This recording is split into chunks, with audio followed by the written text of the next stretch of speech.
પાટણમાં બાળ તસ્કરી કેસમાં એક મોટો તડાકો થયો છે। આરોપીએ પોલીસ સમક્ષ કર્યો મોટો ખુલાસો।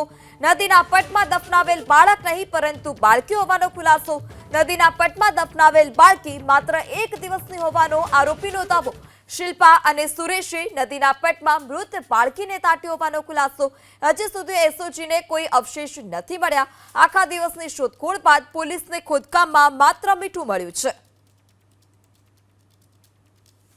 પાટણ બાળ તસ્કરીનો જે મામલો હતો તેને પોલીસના વધુ એક સફળતા મળી હતી। એટલે કહી શકાય કે બાળ તસ્કરીના અંદર સુરેશ ઠાકોર, શિલ્પા ઠાકોર સહિતના જે લોકો હતા તેમને બાળ તસ્કરી કરી હતી અને ત્યારબાદ પોલીસે પૂછપરછ દરમિયાન અન્ય બીજા 3 આરોપીને પણ પોલીસે અટકાયત કરી હતી। એટલે કહી શકાય કે જે પ્રથમ બાળક હતું તે પાલનપુરના અનાથ આશ્રમમાંથી મળી આવ્યું છે, પરંતુ બીજી વાત કરવામાં આવે કે જે રીતના જે બીજું બાળક હતું સુરેશ ઠાકોર અને શિલ્પા ઠાકોર આડેસરથી લાવવામાં આવ્યા હતા અને તે બાળક લાવ્યા બાદ પાટણમાં તેની સારવાર કરવામાં આવી હતી, પરંતુ સારવાર કરવા દરમિયાન તે બાળકનું મોત નીપજ્યું હતું ને ત્યારે સુરેશ ઠાકોર અને શિલ્પા ઠાકોર છે તે બાળકને ત્યાંથી પરત લઈને નીકળે છે અને તે નીકળ્યા બાદ તે બાળકને જે સમી તાલુકાનું જે દાદર ગામમાંથી પસાર થતી બનાસ નદીના અંદર દાટી દેવામાં આવે છે। આપ દ્રશ્યમાં પણ જોઈ શકો છો કે જે આ ખાડા ખોદ્યા છે તે વહેલી સવારથી એસઓજી પોલીસ, એફએસએલની ટીમ, મામલતદારની ટીમ સહિત ડૉક્ટરની ટીમો સહિત અહીંયા પહોંચ્યા હતા અને તે તમામ જે જગ્યાએ દાટ્યું તે ત્યાં તપાસના દોર શરૂ કર્યા હતા, પરંતુ સાથે આરોપીઓને પણ સાથે રાખ્યા હતા। સુરેશ અને શિલ્પા ઠાકોરને પણ પૂછવામાં આવ્યું હતું કે બાળક ક્યાં હતો, તે જગ્યા બતાવી હતી અને ત્યાં ખોદકામ શરૂ કર્યું હતું। પોલીસને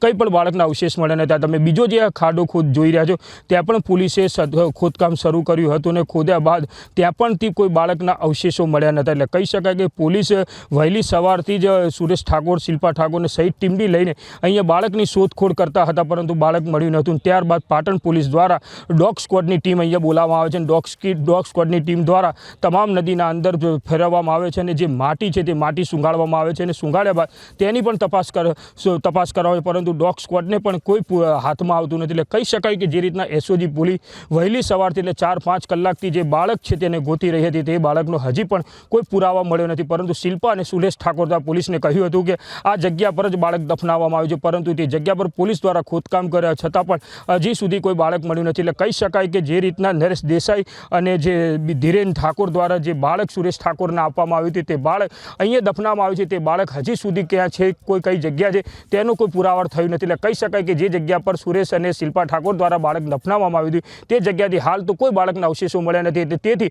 પાટણ એસઓજી ટીમ અને સાથે અન્ય ટીમો છે તે પાટણ પરત ફરી છે।